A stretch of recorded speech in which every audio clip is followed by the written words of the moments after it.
సహోదరి సహోదరులు, మనం తప్పు చేసినప్పుడు, పాపం చేసినప్పుడు దానికి సంబంధించినటువంటి సూచనలు బయటకు వస్తాయి.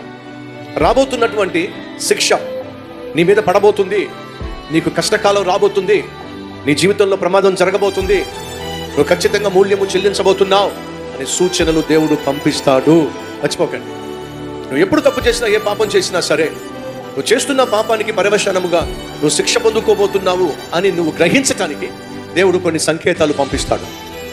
ఆ సంకేతాలను గుర్తించినప్పుడు, నేను చేసిన పాపం వల్లే ఇది జరుగుతుంది, నేను చేసిన తప్పు వల్లే నాకు ఇదంతా జరుగుతుంది అని నీ మనసుకు తెలుస్తూనే ఉంటుంది.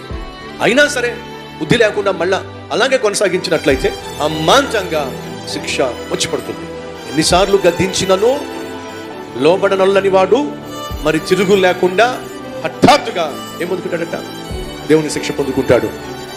కాబట్టి మన జీవితంలో హఠాత్తుగా దేవుని శిక్ష వచ్చి పడకుండా ఉండాలి అని అంటే, నువ్వు చేస్తున్న పాపం ఏమిటో, చేసిన పాపం ఏమిటో ఉన్నది ఉన్నట్టుగా వచ్చి దేవుని సన్నిధిలో ఒప్పుకో, చెప్పుకో, పశ్చాత్తాపడు, విడిచిపెట్టేసే.